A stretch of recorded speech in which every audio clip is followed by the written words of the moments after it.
আওয়ামী লীগের গর্ব করার মতো এই ব্যারিস্টার সুমনই আছে, আর কেউ গর্ব করার মতো কিছু নাই, সবাই চোর। আমি যখন সেই পবিত্র জিনিসকে অপবিত্র প্রমাণ করছি তখন তারা হাই হাই শুরু করছে যে আমাদের তো পবিত্রটাও অপবিত্র। কিন্তু ব্যারিস্টার সুমনের ইতিহাস ভুলে গেলে হবে না। এই ব্যারিস্টার সুমন তো সেই লোক, যেই লোকটা সুপ্রিম কোর্টের ভেতরে প্রসিকিউটর থাকা অবস্থায় কোরআনের পাখি আল্লামা সাঈদীকে কেমনে শাস্তি দেওয়া যায় এই জন্য তিনি কাজ করেছে। বাংলাদেশের যে আলেমদের ফাঁসি হয়ে গেছে, শাস্তি ভোগ করেছে, তাদের বিরুদ্ধে তিনি কাজ করেছে। এমনকি বাংলাদেশে ভাস্কর্য বিরোধী, মূর্তি বিরোধী যখন আন্দোলন হয়েছিল, এই ব্যারিস্টার সুমন বলেছিল ভাস্কর্য মূর্তির বিরুদ্ধে যারা কথা বলে এই আলেমগুলো হলো রাজাকারের বাচ্চা। ব্যারিস্টার সুমন যত বড় ব্যারিস্টার কিংবা যত ভালো এমপি হোক না কেন, আমরা কিন্তু ব্যারিস্টার সুমনের ইতিহাসকে ভুলতে পারি না। তিনি যখন ট্রাইব্যুনালের প্রসিকিউটর উকিল ছিলেন তখন কিন্তু দেলোয়ার হোসেন সাঈদী থেকে শুরু করে আলেমদের ফাঁসির জন্য কিভাবে লড়েছিলেন সেটা কিন্তু মানুষ ভুলবে না। 2010 সালের কথা কিন্তু আমরা ভুলি নাই, এবং 2018 সালে যে বঙ্গবন্ধুর ভাস্কর্য বানানোর কথা হয়েছিল তখন আলেম ওলামারা যখন প্রতিবাদ করেছিল এই ব্যারিস্টার সুমন এই ভাস্কর্যের পক্ষে কিভাবে বক্তব্য দিয়েছিলেন সেটা কিন্তু বাংলাদেশের মানুষ ভুলে নাই। ইতিহাস কখনো মানুষ ভুলে যায় না। ব্যারিস্টার সুমন তিনি ভালো কাজ করতেছেন তাই বলে যেমনি ভাবে তার প্রশংসা মানুষ করতেছে, কিন্তু তিনি অতীতে দেলোয়ার হোসেন সাঈদীর ফাঁসির জন্য যেভাবে কাজ করে গিয়েছিলেন সেজন্য কিছু হুজুর মহলে এবং ইসলামিক মাইন্ডের মানুষের কাছে ব্যারিস্টার সুমনকে নিয়ে বিতর্ক রয়েছে। এবং আলিশা মাঠের সেই দুর্দর্শক সেই ব্যক্তিকে তিনি জামিন করিয়েছিলেন কোটি টাকার বিনিময়ে। ব্যারিস্টার সুমনের এমন কিছু তথ্য এখন আমাদের সামনে স্পষ্ট হচ্ছে যেগুলো আসলেই ব্যারিস্টার সুমনের বিরুদ্ধে এই অভিযোগগুলো বা এই ঘটনাগুলো শোনার পরে একজন সত্যিকারের ব্যারিস্টার প্রেমিক মানুষ, মানে ব্যারিস্টার সুমন প্রেমিক মানুষ একটু আটকে উঠবে। যেমনিভাবে আমি নিজেও কষ্ট পাচ্ছি, কারণ ব্যারিস্টার সুমনকে আমি পার্সোনালি অনেক ভালোবাসি। চলুন ব্যারিস্টার সুমনকে নিয়ে এইবার গণ অধিকার পরিষদের তারেক ভাই এবং হুজুর মহলে তিনি সাঈদীকে ফাঁসি দেওয়ার জন্য ব্যারিস্টার সুমন যে কাজগুলো করেছিলেন সেগুলো নিয়ে যে প্রতিবাদগুলো রয়েছে সেটা একটু দেখে আসবো। তাই ভিডিওটা একটু লাইক দিবেন এবং আজকে খুব বুঝে শুনে একটু কমেন্ট করবেন, কারণ আজকে ভিডিওতে পুরোটাই দ্বন্দ্ব লেগে যাবে। ব্যারিস্টার সুমনের ফ্যান আমি, তবে ইতিহাসকেও আমরা কেউ ভুলে যাই না। চলুন ব্যারিস্টার সুমন ইতিহাসের পাতায় কিভাবে কলঙ্কের কালি লাগিয়েছিল চলুন সেটা একটু শুনে আসি। এই ব্যারিস্টার সুমন বলেছিল ভাস্কর্য মূর্তির বিরুদ্ধে যারা কথা বলে এই আলেমগুলো হলো রাজাকারের বাচ্চা। এই বাংলাদেশের সাম্প্রতিক একটা এমপি হয়েছে যার নাম হলো ব্যারিস্টার সুমন। কি নাম বলেছি? এই ব্যারিস্টার সুমন এমপি হওয়াতে তিনি তো ইউটিউবার, ভাইরাল পারসন, এমন কিছু কাজ করে মানুষকে আই ওয়াশ করার জন্য, মানুষের মনোরঞ্জন করার জন্য হাজারো মানুষ তার কাছে গিয়ে স্বাগত জানাচ্ছে। এমনকি আলেমরা পর্যন্ত তার গলার মধ্যে মালা দিয়ে নিজেদেরকে গর্ববতী মনে করে। কিন্তু ব্যারিস্টার সুমনের ইতিহাস ভুলে গেলে হবে না। এই ব্যারিস্টার সুমন তো সেই লোক, যেই লোকটা সুপ্রিম কোর্টের ভেতরে প্রসিকিউটর থাকা অবস্থায় কোরআনের পাখি আল্লামা সাঈদীকে কেমনে শাস্তি দেওয়া যায় এই জন্য তিনি কাজ করেছে। বাংলাদেশের যে আলেমদের ফাঁসি হয়ে গেছে, শাস্তি ভোগ করেছে, তাদের বিরুদ্ধে তিনি কাজ করেছে। এমনকি বাংলাদেশে ভাস্কর্য বিরোধী, মূর্তি বিরোধী যখন আন্দোলন হয়েছিল, এই ব্যারিস্টার সুমন বলেছিল ভাস্কর্য মূর্তির বিরুদ্ধে যারা কথা বলে এই আলেমগুলো হলো রাজাকারের বাচ্চা। এখন আপনাদের কাছে আমার প্রশ্ন, যারা আলেমদের ফাঁসির জন্য কাজ করে, আলেমদের জেলে ঢুকানোর জন্য কাজ করে, আলেমদেরকে রাজাকার বলে, তাকে কি আমরা কখনো সমর্থন করতে পারি? ভালো করে বুঝবেন, আমি তার ব্যক্তিত্বের বিরুদ্ধে বলি না, সে ভালো কাজ করে সমর্থন করি, তার ব্যক্তিত্বের প্রশংসা করি, কিন্তু সময় এসেছে আলেমদের ব্যাপারে তার অবস্থান কি এটা পরিষ্কার করতে হবে। এই ব্যারিস্টার সুমন আর বগুড়ার হেরো আলমের মধ্যে কোনো পার্থক্য নাই। ভালো করে বুঝবেন, হেরো আলম কিন্তু নির্বাচনে দাঁড়াইছিল 5 বছর আগে বগুড়ায়, 2 বছর আগে ভোটে জিতেও ছিল, কিন্তু দলের লোক না হওয়ার জন্য এমপি হতে পারেনি। আর ব্যারিস্টার সুমনও বিদ্রোহী প্রার্থী, কিন্তু এমপি হয়েছে একই দলের লোক হওয়ার জন্য। আপনাদের হেডমোটটা মারাত্মক ভাবে বোঝা লাগবে। সুতরাং কান সিল কানলে দৌড় মারছে, সিলের পেছনে দৌড় মারবেন, কানে হাত না দিয়ে যা দেখবেন তাদের পিছে ছুটবেন না। একটা কথা মনে রাখতে হবে, যারা আলেমদের বিরুদ্ধে, যারা ইসলামের বিরুদ্ধে, এদের সমর্থন করা ইমানের দাবি হতে পারে না।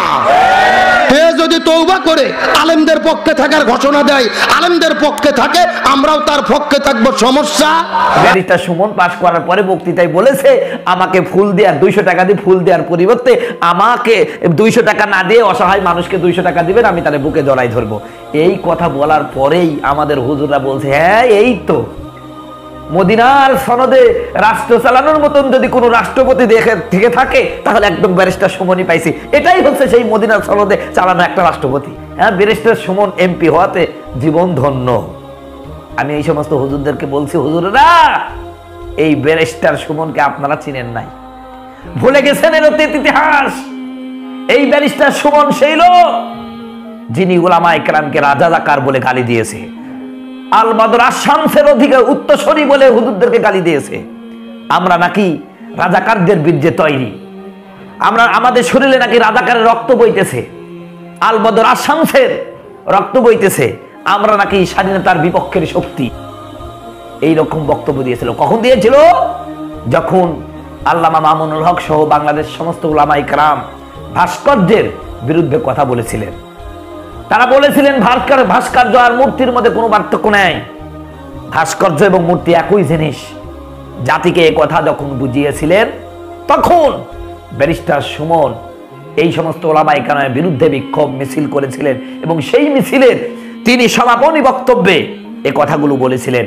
এই দেশের যে সমস্ত উলামায়ে কেরাম বলছেন ভাস্কর্য এবং মূর্তি একই জিনিস, তারা রাজাকারের রক্তে তৈরি, এগুলো আল বদর আশ-শামসের উত্তরসূরি, এরা স্বাধীনতার বিপক্ষের শক্তি।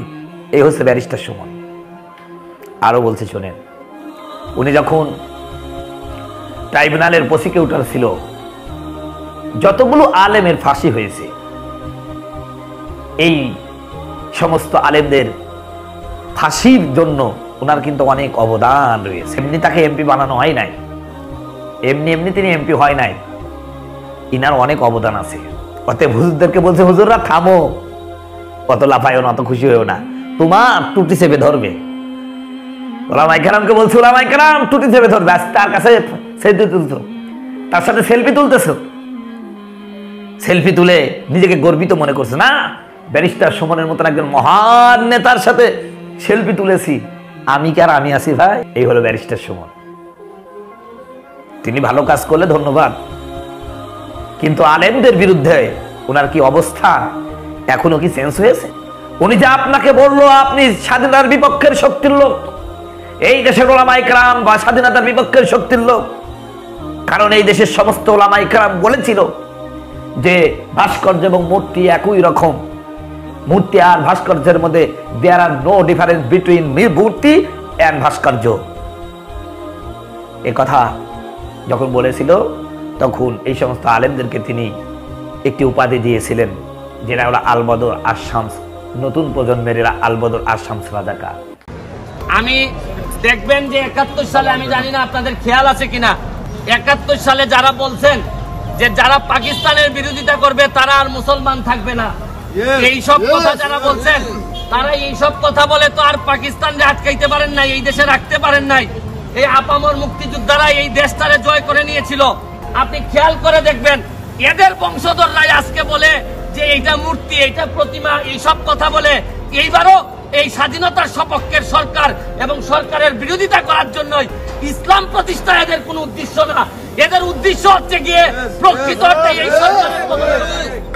আপনি একটা জিনিস খেয়াল দেখবেন, পাকিস্তানে যখন ভাস্কর্য হয় তখন এরা বলে এটা পবিত্র, সৌদি আরবে যখন ভাস্কর্য হয় তখন বলে পবিত্র, যখন ইরানে হয়, যখন তুরস্কতে হয় তখন বলে এটা, যদি এরদোয়ানের যখন ভাস্কর্য হয় তখন বলে পবিত্র। একমাত্র বাংলাদেশের জাতির পিতা, যার ভাস্কর্য হওয়ার পর, যেটা আমাদের বাঙালিদের অনুভূতির সাথে সম্পর্কিত, পৃথিবীর কোনো জায়গায় পাবেন না যে অনুভূতিতে আঘাত দেওয়া হয়। আরে আমাদের মহানবী মুহাম্মদ মুহাম্মদ সাল্লাল্লাহু আলাইহি ওয়াসাল্লাম তো কোনোদিন ধর্ম প্রচার করতে গিয়ে কারো অনুভূতিতে আঘাত দেন নাই। আর এরা এখন সামান্য এই 2 দিন আপনারা দেখবেন খেয়াল করে, আমার কাছে মনে হইতেছে, আমি জানি না আপনারা এটা বিশ্বাস করবেন কি, আমার মনে হইতেছে যারা মূর্তি এবং ভাস্কর্যের বিতর্ক যারা শুরু করছে, এরা হচ্ছে গিয়ে রাজাকার, আল বদর, আল শামস যুদ্ধাপরাধীদের এরা আত্মা ভয় করছে এদের উপরে। আমি নাইলে দেখবেন সরকার কিন্তু এদের ফান্ড কোন জায়গা থেকে আসতেছে, তারা কোথা থেকে টাকা পাইতেছে, এরা এখন আর ওয়াজ করার দরকার নাই। করোনাকালীন সময়ে দেখবেন এমনিতে তো ওয়াজ হয় না, এরা এই টাকা ফান্ড এরা কোথা থেকে পাইতেছে। আমি সরকারের কাছে দাবি জানাবো, যারা এই ভাস্কর্য ভাঙচুর করছে তাদের দৃষ্টান্তমূলক শাস্তি তো দিতেই হবে, এবং আপনারা একটু যাচাই করে দেখেন যারা ভাঙছে তাদেরকে রাষ্ট্রদ্রোহ মামলায় আনা যায় কিনা, এইটা সিনিয়ররা ভাববে। বঙ্গবন্ধু মানেই বাংলাদেশ, বঙ্গবন্ধু মানেই স্বাধীনতা, আর বঙ্গবন্ধুর যারা আমরা এই অনুভূতি ধারণ করি, আমাদের অনুভূতিতে যারা আঘাত দিয়েছেন তারা যাই হোক কোনোদিন প্রকৃত মুসলমান হইতে পারেন না। ব্যারিস্টার সুমনকে নিয়ে আমরা যতই কম বলবো, মানে যতই কম বলবো অত ভালো হবে, যত বেশি বলবো সুমনের জন্য কম হয়ে যাবে। কারণ ব্যারিস্টার সুমন তিনি বর্তমানে সত্যিকার অর্থে দেশের জন্য বা দুর্নীতির বিরুদ্ধে যেভাবে কাজ করতেছে এইটা অন্যদের ভিতরে নাই, এই জন্য ব্যারিস্টার সুমন অন্যদের থেকে আলাদা। তবে ব্যারিস্টার সুমন তিনি অতীতে যেগুলো করছেন সেটা হোক ফ্রেম পাওয়ার জন্য বা হোক তিনি ক্ষমতা পাওয়ার জন্য, সেই কাজগুলো তিনি করছেন এবং তাকে কিন্তু স্বয়ং আওয়ামী লীগও দল থেকে তাকে কিন্তু বহিষ্কার করছে, এই ঘটনা কিন্তু আমরা দেখেছি।